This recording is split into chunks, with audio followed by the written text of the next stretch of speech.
আর কতদিন এইভাবে এই অত্যাচার সহ্য করা যাবে? কতদিন হাফিজ সঈদদের এই রকম ষড়যন্ত্রের আমাদের দেশের নিরীহ মানুষরা বলি হতে থাকবে?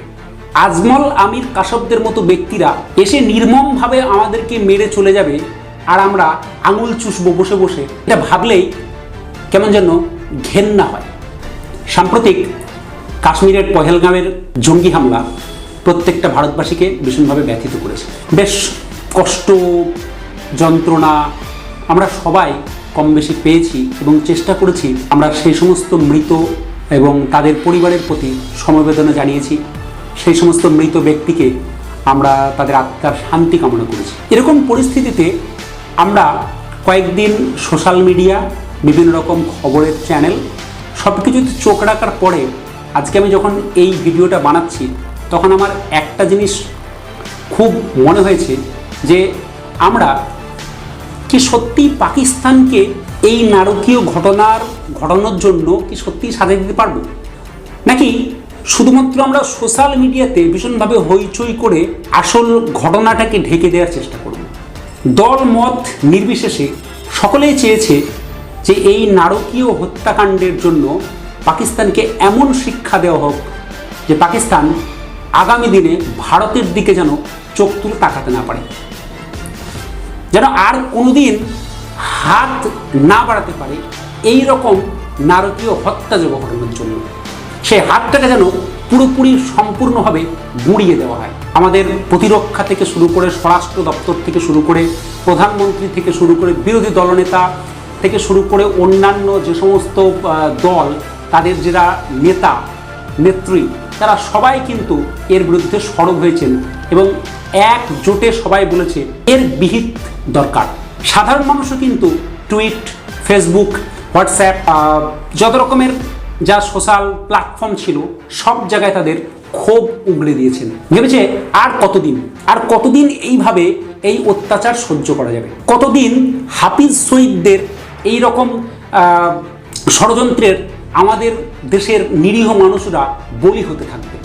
আজমল আমির কাসবদের মতো ব্যক্তিরা এসে নির্মমভাবে আমাদেরকে মেরে চলে যাবে আর আমরা আঙুল চুষবো বসে বসে, এটা ভাবলেই কেমন যেন ঘেন্না হয়।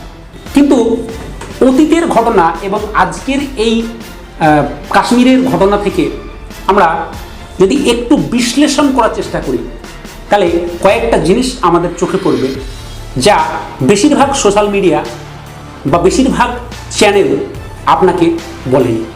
আপনি একটু ভালো করে যদি খেয়াল করেন তাহলে দেখবেন প্রধান সমস্যা কিন্তু পাকিস্তানের জঙ্গি নয়, কোথাও না কোথায় আমাদের দেশের কিন্তু কিছু রাজনৈতিক নেতা নেতৃবর্গ, তার সঙ্গে কিছু অসাধু ব্যবসায়ী, তার সঙ্গে কিছু লোকাল মানুষ, তারা মিলে কি করছে, সব সময় একটা ভয়াল পরিস্থিতি সৃষ্টি করার চেষ্টা করছে।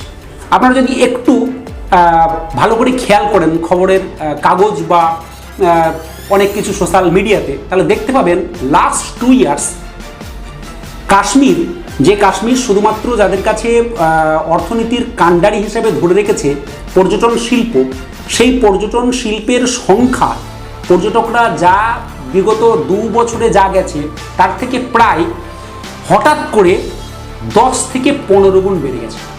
তার ফলে কাশ্মীরের অর্থনীতি বেশ চাঙ্গা হতে শুরু করেছিল, কাশ্মীরের প্রত্যেকটা মানুষের হাতে পয়সা আসতে শুরু করেছিল।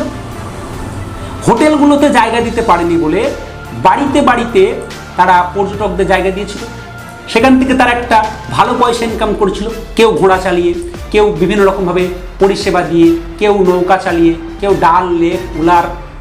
ডাল এবং উলার লেকে বিভিন্ন জনকে ঘুরিয়ে, কেউ আপনার ওখানের যে সমস্ত সামগ্রী পাওয়া যায় সেগুলো সামগ্রী পর্যটকদের কাছে বিক্রি করে বেশ ভালো রকমের চলছিল। এবার হঠাৎ করে এই যে ঘটনা ঘটে গেল বা ঘটিয়ে দেওয়া হলো, তার পিছনে কার লাভ আর কার লস? সব থেকে লস যাদের হলো সেটা হচ্ছে কাশ্মীরি মানুষদের লস হলো। কাশ্মীরি মানুষরা কম বেশি সবাই একটা ভালো অঙ্কের টাকা ইনকাম করে তারা নিজেদের জীবনটাকে গুছিয়ে নিতে শুরু করেছিল। আপনি গতকাল বা গত পরশু যদি কাশ্মীরের মুখ্যমন্ত্রী ওমর আবদুল্লাহ এবং তাদের এমএলএদের কথা শোনেন, তাহলে বুঝতে পারবেন তারা এই ঘটনার কতটা পরিমাণের তীব্র নিন্দা করেছে। এবং অতীতে হয়তো আমরা এরকম ঘটনা দেখতে পাইনি। অতীতে হয়তো আমরা দেখেছি যে কাশ্মীরের লোকজন ভারতীয় সেনাবাহিনীর ওপরেই পাথর ছুঁড়েছে, কিন্তু এই যে মাস্টার মাইন্ড হাফিজ সঈদ, সে পাকিস্তানে বসে এমন একটা চাল চেলে দিল যে চালটার ফলে আমাদের ২৬ জন নিরীহ ভারতীয়কে প্রাণ দিতে হলো।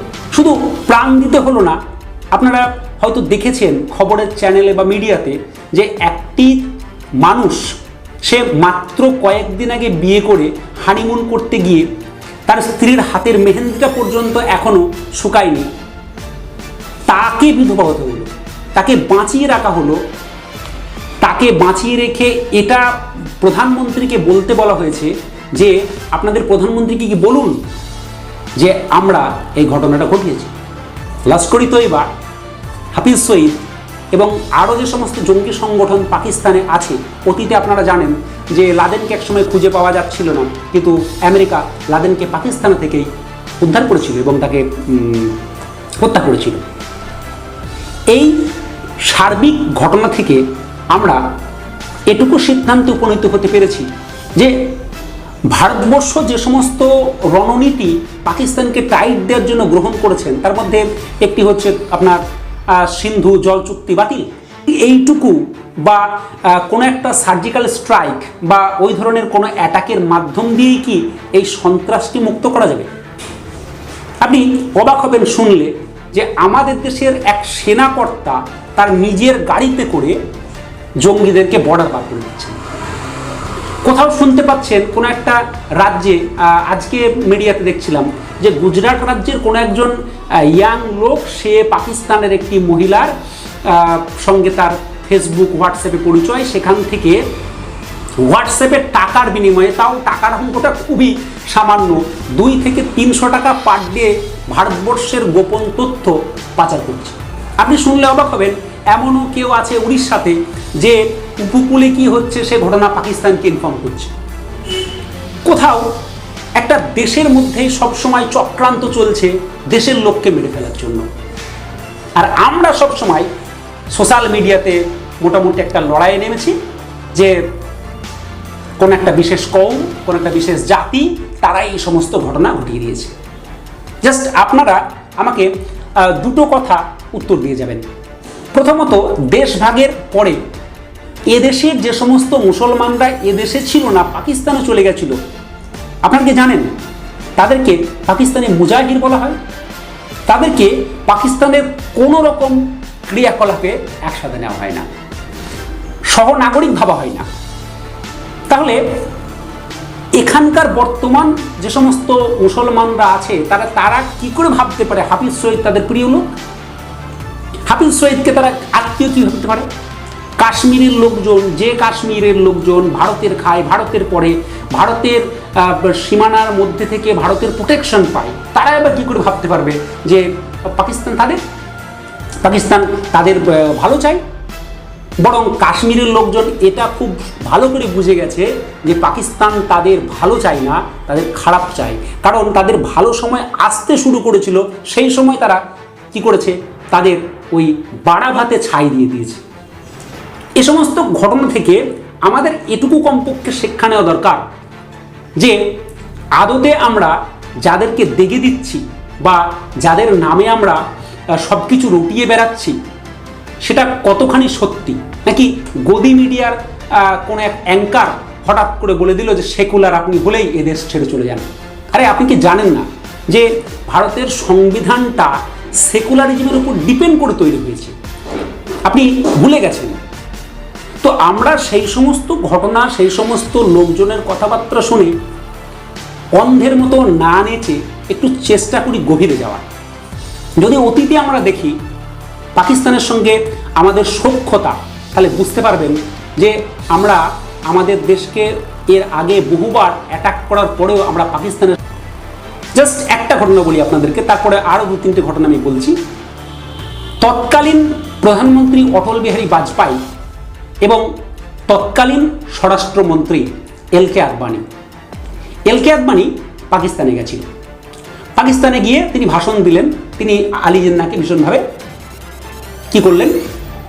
গ্লোরিফাই করলেন যে আলী জিন্নাহ যা করেছে গান্ধীর থেকে অনেক বেশি ভালো কিছু করেছে, আলী জিন্নাহর প্রিন্সিপালস, আলী জিন্নাহর থটস অনেক উন্নত ধারা ছিল। তারপরে মুম্বাই হামলার পরে যখন ভারতবর্ষ সরকার ভেবেছিল যে কিছু করতেই হবে, পাকিস্তানকে কিছু শিক্ষা দিতেই হবে, তখন আমরা দেখতে পেলাম তৎকালীন পাকিস্তানের প্রধানমন্ত্রী বেনজির ভুট্টোর ছেলে বিলাওয়াল ভুট্টো তিনি এসে আতিথ্য পরায়ণতা গ্রহণ করছেন আমাদের তৎকালীন সরকার, ইউপিএ সরকারের প্রধান সোনিয়া গান্ধীর বাড়িতে। রাহুল গান্ধীর সাথে একই টেবিলে ডিনার করছেন, ওটা ফার্স্ট। কয়েকদিন আগে আপনি যদি চ্যাম্পিয়ন্স ট্রফি দেখেন তাহলে সেখানে দেখতে পাবেন আমাদের বর্তমান স্বরাষ্ট্রমন্ত্রীর ছেলে জয় শাহ পাকিস্তানি ক্রিকেটার শাহিদ আফ্রিদির সঙ্গে একসাথে হাসি ঠাট্টা মজা করছে। আর আমরা সোশ্যাল মিডিয়াতে দেখে দিচ্ছি তুমি অমুক, তুমি তমুক, তুমি দেশদ্রোহী, তুমি সেকুলার হলে তুমি দেশের জন্য বিপজ্জনক, তুমি ভয়ঙ্কর, কোথাও মব লিঞ্চিং, কোথাও নিজেদের মধ্যে মারামারি, হই হট্টগোল চালিয়ে যাচ্ছি। আর হাফিজ সৈয়দ ওখানে ভাবছে এমন চাল চেলেছি বেটা, এবার তোরা বোঝ, নিজেদের মধ্যে লড়াই করে মর। আপনারা এটাও জানেন যে এই কয়েকদিন আগে যে জঙ্গিরা এই ক্রিয়াকলাপটা, এই বর্বরোচিত ক্রিয়াকলাপটা করেছিল তাদেরকে আটকাতে গিয়ে নদিয়া জেলার তেহট্ট থানা অন্তর্গত পাথরঘাটা গ্রামের জওয়ান স্যালুট তাকে ঝন্টু আলী শেখ ফ্রন্ট থেকে যুদ্ধ করে বুকে গুলি খেয়েছেন। সে তো কখনো ভাবেনি যে এই কোন ধর্মের লোক এটা করছে, আমার এখানে যাওয়া উচিত কিনা। সে একটাই মাত্র তার identity, he is an Indian army, we are proud of him, we are proud of Indian army. যাদের জন্য আমরা আজকে নিশ্চিন্ত ঘুমোতে পাই। তার দাদা রফিকুল শেখ বিবৃতি দিয়েছেন যে সৈনিকের কোনো ধর্ম হয় না, সৈনিক এর একটাই ধর্ম দেশপ্রেম। সৈনিক এটা বোঝে যে সে সীমান্তে যতক্ষণ আছে ততক্ষণ তার দেশের লোকজন নিশ্চিন্তে ঘুমাবে। ইন্ডিয়ান আর্মি এটা বোঝে যে তারা একসঙ্গে বাঁচবে, একসঙ্গে খাবে, একসঙ্গে মরবে। ইন্ডিয়ান আর্মি এটা বোঝে যে কিভাবে অন্যকে সাহায্য করতে হবে। কিন্তু ভেরি আনফর্চুনেট আমাদের পলিটিক্যাল ব্যবস্থা, পলিটিক্যাল সিস্টেম এত করাপ্টেড যে তাদের ডানা ছাঁটা পায়। আপনি আরও শুনলে অবাক যাবেন যে অজিত ডোভালের ছেলে এখন নাকি পাকিস্তানের সঙ্গে কোনো একটা বিশেষ বিষয়ে ভীষণভাবে জড়িয়ে আছে। অবাক যাবেন। তো এই ঘটনা থেকে যে বা যারা এই ঘটনার মূল কাণ্ডারি, আমরা তাদেরকে চিহ্নিত করে আমাদের সরকারকে আমরা অনুরোধ করব, চাপ সৃষ্টি করব যে তাদেরকে এমন সবক শেখানো হোক, এমন শিক্ষা দেওয়া হোক যাতে তারা এইরকম ঘৃণ্য কাজ আগামী দিনে আর না করতে পারে। নাহলে কিন্তু আমাদেরকে পরবর্তী প্রজন্মকেও কিন্তু ওই পাকিস্তানের হাতেই মার খেতে হবে।